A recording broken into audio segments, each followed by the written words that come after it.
En fait, dans l'Église orthodoxe, par le mot baptême, on voit 3 sacrements au même moment. Il s'agit du baptême, de la confirmation, que nous appelons chrismation, les catholiques appellent confirmation, et il y a l'Eucharistie. Il existe un rapport ontologique entre ces 3 sacrements. C'est pourquoi on les appelle les sacrements de l'initiation chrétienne. On ne les reçoit pas un après l'autre, mais on les reçoit tous au même moment. Dans l'Église orthodoxe, quand on est baptisé, le même jour, le prêtre donne la chrismation, parce que c'est la chrismation qui donne la capacité d'aller communier. Et le même jour, ce baptisé reçoit la première communion, l'Eucharistie. Même si c'était un bébé, dans l'Église orthodoxe, les bébés communient dès qu'ils ont reçu le baptême. Dans l'Église catholique, souvent ces sacrements sont donnés l'un après l'autre. On va baptiser une personne, on va attendre que la personne ait l'âge de 7 ans, on dit c'est l'âge de raison, pour pouvoir communier, et après plus tard, on va lui donner la confirmation. Alors que normalement, non. C'est d'abord le baptême, confirmation, donc chrismation, l'Eucharistie, c'est après. L'Eucharistie, c'est le sommet des sacrements de l'initiation chrétienne. Une fois, je prêchais ça dans mon église, il y a une dame qui était catholique, qui est catéchiste. Elle a dit, mais non, mais ce que vous dites, ce n'est pas ça. Je lui ai dit, mais allez demander aux prêtres catholiques, ils vous le diront. Et je le dis à la télévision, les prêtres catholiques le savent. D'ailleurs, c'est le catéchisme de l'église catholique qui le dit.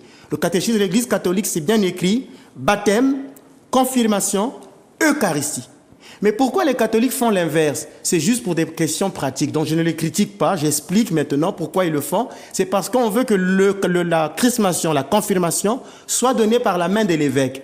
Et donc, on fait attendre un peu les fidèles. Bon, on essaye de dire, bon, on va d'abord commencer avec la première communion. Plus tard, quand l'évêque viendra, on donnera la confirmation. C'est parce qu'on veut que ce sacrement soit lié à l'épiscopat, à l'évêque qui reçoit dans l'église. Là où est l'évêque, c'est là où est l'église. Donc, sans évêque, il n'y a pas d'église. C'est à cause de ça. Donc, je ne suis pas contre. Mais dans la tradition orthodoxe, même le prêtre donne lui-même la confirmation, donc la chrismation. C'est au moyen d'une huile qui a été bénite par l'évêque. Et cette huile qu'on appelle le Saint-Crème possède 40 parfums que les orthodoxes reçoivent. Une fois qu'ils ont reçu la confirmation, ils sont donc capables de pouvoir communier. Donc par le baptême, nous entendons baptême, chrismation et Eucharistie. Ces 3 sacrements forment ce que nous appelons ici baptême. Ce sont les sacrements de l'initiation chrétienne.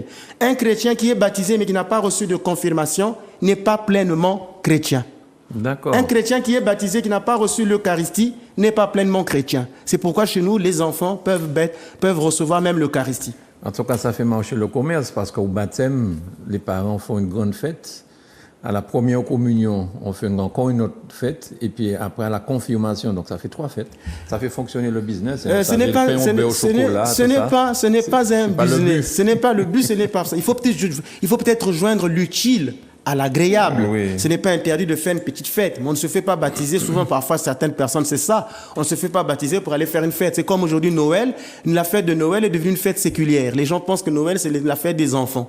On achète des jouets. Ça, c'est le monde qui récupère les fêtes chrétiennes. Mais le but du baptême, ce n'était pas d'aller faire des fêtes. D'accord. Et on plonge les gens dans l'eau, donc c'est pour ça qu'après on dit ils sont nés de nouveau, c'est ça? Ils sont nés de nouveau, ils deviennent membres de Christ.